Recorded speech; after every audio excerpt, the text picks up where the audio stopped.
What's up everyone, John Rettinger from TechnoBuffalo here. Microsoft's Kinect, the Xbox 360 add-on that ditches a controller and uses your body as to detect your motion, has been a bit of an enigma since it was first announced at E3.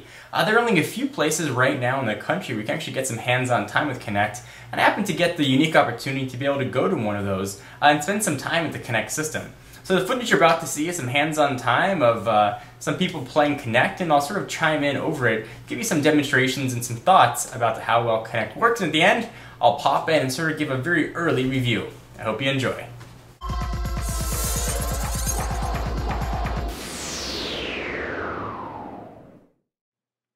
Alright, so this is a hands-on demonstration of Kinect. Clearly that's not me.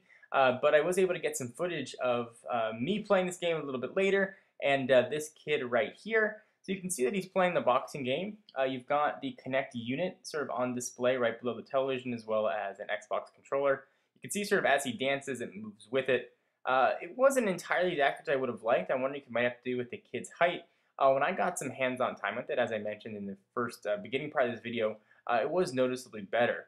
So there's a bit of wait time here as he does the bowling. I'd say overall this bowling game was more fun than Wii Bowling, but it wasn't as accurate as I would have liked. So he reaches over and grabs the ball. You can see it picks it up as he goes through, and you see it puts his arm back and releases. A little bit of a delay. Clearly he's not the best bowler in the world, but you got to give the kid credit for trying. So as he moves around, you can see the avatar moves around as well. He's staying pretty stable. They got little dance moves there, and you can see the controller and the avatar sort of moves on its own a little bit. You can see right there, it's not really truly one-to-one. It sort of moves in the direction that you move your hand. And he goes and bowls one more time. Take a look at his accuracy. He does get a bit better. I do give him credit. He actually knocked this one pretty hard. Finally got a strike after his previous gutter balls. So let me show you a demonstration of what the Kinect system actually looks like up close. We haven't seen that much footage of the actual system.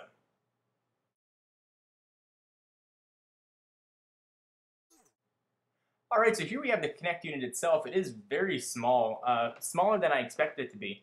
You can see it's got the two cameras. We'll go ahead and take a look around the back. There weren't many ports there, just a power button. I couldn't really get the camera around it as far as I would like. There was security all around. But it does look very small, almost the same size as what you'd expect for a micro surround sound system in front of a television, one of those virtual deals. You can see right here it's got sort of three sensors. You can see the light reflecting, and we'll move around it just a little bit more. Overall, it was much smaller than I expected it to be, and it's not the worst looking accessory if you have to pick one. Alright, so here's a bit more of the controller and the Kinect system in action. So one interesting thing about it, and I'll talk just very quickly, when you want to select something, obviously you don't have a physical button to push, you actually hold your hand over it, and it starts to sort of fill up. You see the color go all the way from the bottom up to the top. That's how you're going to make selections. So when you want to change games, you have to hold your hand and move it till it's over that icon, then it'll sort of fill up. And here you can sort of see the bowling game in action. Another kid sort of giving it a shot. We started to attract quite an audience here, although they appear to all be much younger. I was the only old fart here playing this.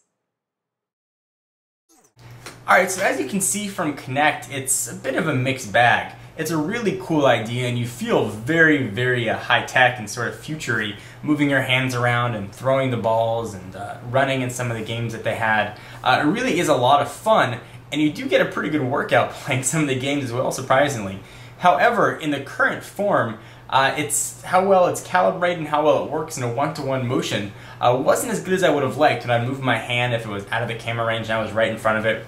It wouldn't necessarily detect my motion. I have to actually move my hand down to be into the camera. I think it's going to depend a lot on the position of the Kinect unit itself to how well it's looking at you and where it's located, and especially when you have people of different heights. So you saw a kid playing it. I'm certainly much taller. If you have a taller friend over, you're playing with children, you may run into a bit of difficulty. We saw that with Kinect. So overall, I'd say I came away very positive feeling about it. I think it's got a way to go before it gets to release later on this year. But I think with the proper calibration and the proper setup, it can be a lot of fun. It's certainly never going to replace a physical controller. But for party games and sort of doing some fun motion things and getting possibly a good workout, it's a very interesting proposition. However, we have yet to see how it's going to look and how it's going to react when it finally hits retail shelves. Hope you guys enjoyed. I'm very curious what your thoughts are on Microsoft Kinect. I am John Rettinger, and I'll see you in the next video. Bye-bye.